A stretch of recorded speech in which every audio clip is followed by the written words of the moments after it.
Você que está procurando cursos de formação e capacitação na área da educação física e saúde e precisa de certificado de horas complementares? Então eu te convido a conhecer a minha plataforma de cursos, a MP Science. Uma plataforma completa, com cursos de periodização na musculação, avaliação física, fisiologia do exercício, populações especiais, treinamento funcional e corrida de rua, nutrição aplicada ao esporte e ao exercício, medicina e fisioterapia esportiva, entre tantos outros materiais. Todos esses cursos estão incluídos no plano de assinatura e custam apenas R$ 29,90 por mês, sem taxa de matrícula, sem período de carência, sem taxa de cancelamento, sem nada disso. Você investe apenas R$ 29,90 por mês e você tem acesso a toda a plataforma. Então, se você quer se tornar uma referência no mercado de trabalho, clique agora em Saiba Mais e venha já para a MP Science.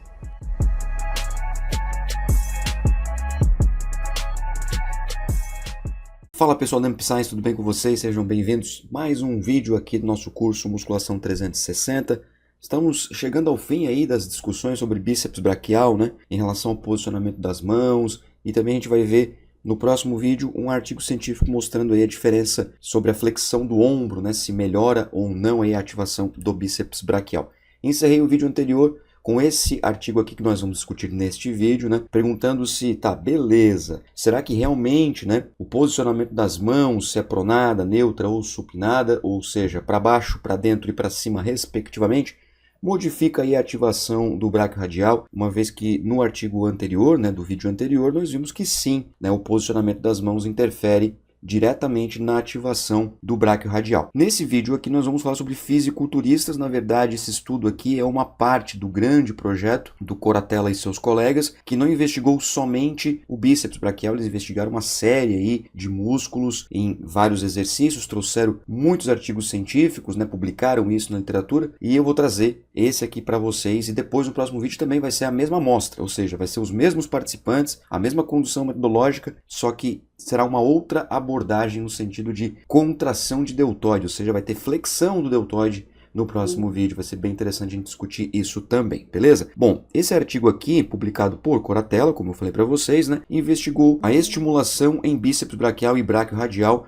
em dois tipos de exercício em diferentes pegadas, né, hand grips, que a gente chama, né, na literatura inglesa, né. Aí nesse caso aqui eles fizeram algo bem interessante, eles utilizaram a polia, bem interessante, tá? Então a gente vai ver daqui a pouquinho as imagens. Participaram do estudo 10 fisiculturistas competitivos com mais de 10 anos de experiência com treinamento, e todos os participantes foram devidamente instruídos quanto à correta execução do movimento. Eles tinham experiência com esses exercícios, né, até porque, como você pode ver, fisiculturistas já competitivos, né, com mais de 10 anos de treinamento. Os dados da amostra estão no artigo científico, né, a estatura deles, a categoria deles também está lá, tá tudo explicadinho no artigo científico, mas eu não vou me ater muito a essas informações, vou direto para o que interessa. Bom, como é que funcionou aí a história, né, do artigo científico? Eles fizeram aqui, né, o aprimoramento da técnica, do treinamento, dos exercícios no caso, né, aprendendo corretamente como fazer esses exercícios. Os autores passaram certinho como fazer a pegada supinada, pronada, neutra. Você pode estar pensando o seguinte, tá, mas pô, ensinar para fisiculturista a treinar? Claro, óbvio, né? E inclusive eles são os atletas que estão mais abertos a aprender. São os fisiculturistas, porque quanto mais conhecimento você tem, menos você sabe das coisas, né? Então eles têm essa humildade, essa simplicidade, até porque também é um ambiente controlado, um ambiente de pesquisa, então tem que ser assim. Depois fizeram aí na seção 2 e 3 a determinação de 8 repetições máximas, né? Ou seja, ajuste da intensidade até atingir 8 repetições. Então, atingiu a intensidade com 8 repetições, não podendo fazer uma 9ª repetição, né, atingindo a falha, é o peso para 8 repetições. Isso para cada indivíduo foi feito isso, para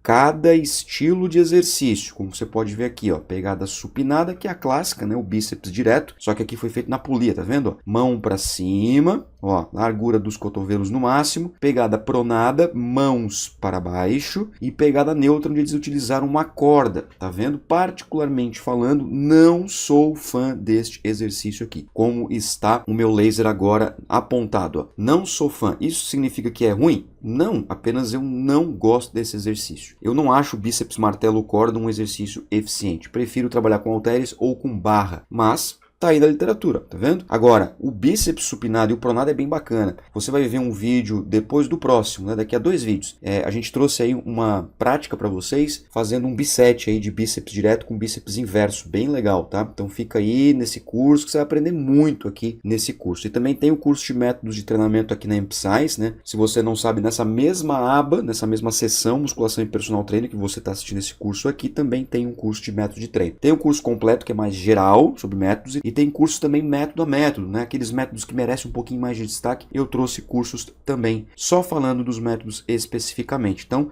você vai ver essa prática aqui de supinado com pronado, bem legal, show de bola. Bom, na sessão 4 eles fizeram o posicionamento, né, dos eletrodos, para poder verificar realmente a atividade eletromiográfica desses músculos, do braço, né, tanto bíceps braquial quanto braquioradial, e depois na sessão 5 eles fizeram a coleta de dados. Os participantes fizeram em torno de 6 repetições, então foi 2 repetições na reserva, né, com uma velocidade de ação muscular de 6 segundos, 2 concêntrica, 2 segundos para concêntrica, paravam um segundinho, tipo um ponto de descanso, 2 segundos de excêntrica, paravam mais um segundinho lá no final da fase excêntrica e puxavam novamente mais 2 segundos para cima e assim ia, né, até completar 6 repetições. Vamos observar então aqui as informações dos resultados, pessoal. Vamos começar aqui com o bíceps braquial. Vamos lá com bastante calminha. Essa parte legal, né? Analisar resultados, ver a estatística, o que mostra, né? Se tem diferença, não tem diferença na ativação, etc. Vamos lá. Essa imagem que vocês estão vendo aqui, bíceps braquial, aqui na esquerda, né, no eixo vertical, nós temos a atividade eletromiográfica, ok? Ou seja, a ativação daquele determinado músculo. E aqui embaixo, nessa parte horizontal, vocês estão vendo o que? Supination.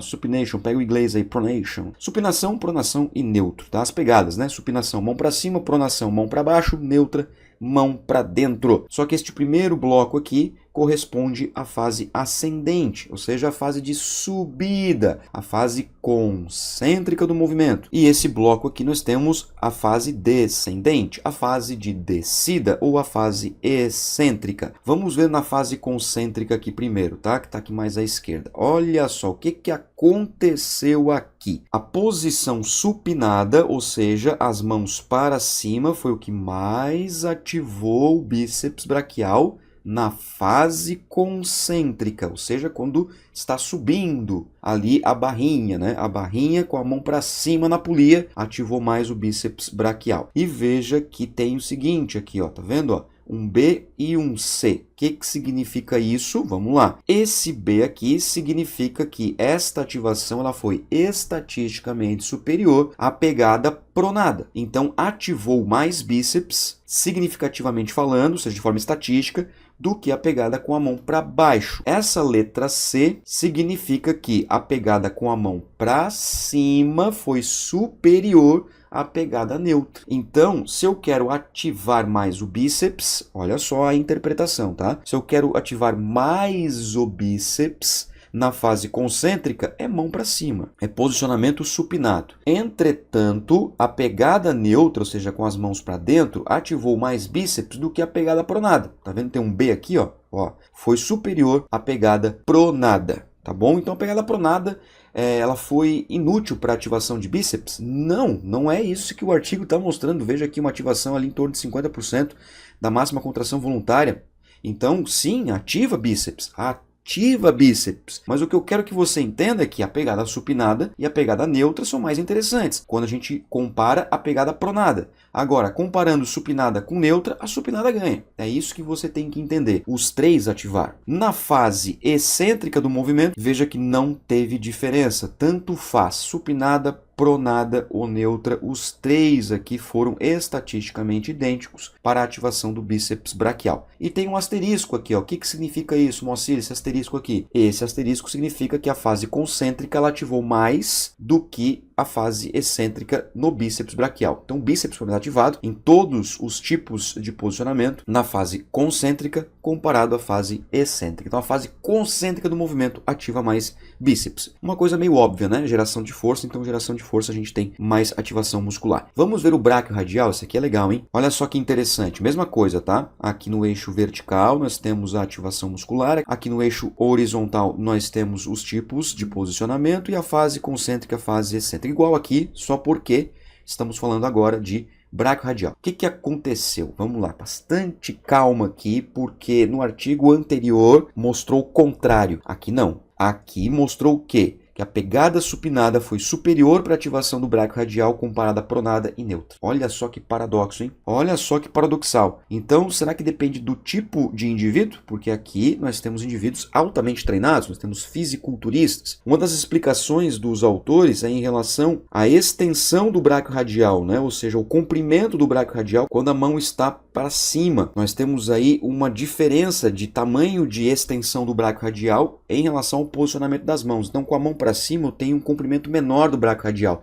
Isso pode favorecer a sua ativação, segundo os autores, está escrito no artigo isso. E indivíduos treinados que têm uma coordenação intermuscular mais interessante, mais aprimorada devido ao tempo de treinamento, eles acabam conseguindo ativar mais o braquioradial na pegada supinada. E veja aqui também, ó, a fase concêntrica foi superior à excêntrica. E igualmente ao bíceps braquial, o braquioradial não teve diferença na ativação entre os posicionamentos das mãos, se é mão para cima, para baixo ou para dentro. O que foi diferente aqui e curioso foi que o braquioradial foi mais ativado na pegada supinada. Então a pegada supinada, mão para cima, para fisiculturistas, é mais interessante para ativação de braquioradial e de bíceps braquial. Entretanto, não é interessante menosprezar as outras variações de movimento, até porque você pode ver aqui que a ativação do braquioradial na pegada pronada e neutra, ela, apesar de ter sido inferior estatisticamente, mas veja que ó, em valores relativos foi bem próximo, aqui em torno de 70%, aqui em torno de 65%, então algo muito parecido, só que a estatística mostrou, né, um efeito maior para a pegada supinada. Agora vamos falar do deltoide. Sim, o deltoide, por que não falar dele, uma vez que ele está ali participando do movimento também, na estabilidade do movimento, né? Olha só, mesma coisa, tá? Eixo vertical, porcentagem de ativação, veja que daí, claro, é bem menos ativado, né? E eixo horizontal, que são as pegadas, os posicionamentos. Aqui você vê que o máximo chega aqui no eixo, ó, 40%, né? Enquanto que aqui nós tínhamos 100%. Então ele é bem menos ativado, apesar de que você olha assim, as barras parecem que são iguais aqui, né? Mas na verdade a gente tem valores bem menores, tá vendo aqui, ó, 30%, 40%, aqui a gente tem 80%, 100%, né? Então são escalas normalizadas. Veja o seguinte, ó, vamos lá, com calminha, tá? Na pegada neutra, o deltoide foi mais estimulado comparado à pegada supinada. Então a supinada ativou menos deltoide. Então aqui o que a gente pode perceber até então? Se eu quero uma ativação maior de bíceps e braquioradial e não tanto assim do deltoide, eu vou deixar a minha mão para cima. A mão para cima, pegada supinada, vai neutralizar mais o deltoide. Isso não significa inibi-lo, zerá-lo, mas sim diminuir a sua ativação e vou proporcionar uma maior ativação do bíceps e do braquioradial. Entretanto, se eu utilizar a pegada neutra, eu vou ativar mais deltoide. Isso é fato, tá? Isso é fato aqui mostrado por esse artigo científico, é claro. E tem algo interessante na fase excêntrica, na descida. Veja que a pegada pronada ativou mais deltoide. Olha só que interessante. Ativou mais deltoide comparado às outras duas pegadas, né? Na fase excêntrica, só na fase excêntrica. Então, se eu quero, por exemplo, uma importante participação do deltoide, eu vou fazer o posicionamento pronado, porque o pronado ficou em segundo aqui e ficou em primeiro aqui. Então, se eu fizer, por exemplo, o bíceps com a mão para baixo, ou seja, o bíceps inverso, eu vou ter uma importante ativação aqui do braquioradial, porém menor do que a supinada, na fase concêntrica do movimento. Vou ter também uma importante ativação do deltoide na fase concêntrica do movimento. Me destaco na fase excêntrica do movimento, na participação do deltoide. Muito interessante esses dados aqui. Então, a gente pode fazer aí, né, a nossa prescrição baseada em evidência científica, né? O que eu quero com os meus atletas, quais musculaturas eu quero priorizar em termos de ativação. Lembrando, né, claro, que a ativação é apenas um dos caminhos para a hipertrofia, para os ganhos de força, um dos caminhos e não um único, né? E a gente vê aqui nitidamente que a fase concêntrica do movimento, a geração de força, ela vai ser sempre superior à fase excêntrica do movimento. Beleza, pessoal? Então, no próximo vídeo a gente vai falar mais uma vez sobre esses participantes, que são fisiculturistas treinados, é o mesmo grupo de autores, você vai ver que a metodologia é muito parecida, só que daí a gente vai falar um pouco mais sobre esta contração de deltoide, sobre o posicionamento do cotovelo, pois é. E aí, claro, já abrindo oportunidades para a gente falar sobre outros exercícios também, não só, né, os bíceps tradicionais, mas também podemos falar de outros exercícios. Esse artigo aqui tá no material da aula, tá, pessoal? E também tá lá na comunidade na pastinha de artigos musculação. Então você pode encontrar esse estudo científico para poder se aprofundar mais, embasar a sua prática em evidência. Claro, se você tiver alguma dúvida, deixe aqui nos comentários dessa aula que eu estou sempre atento e respondendo a todos vocês. Beleza? Combinado? Muito obrigado pela sua atenção, um forte abraço e até daqui a pouquinho no próximo vídeo. Valeu!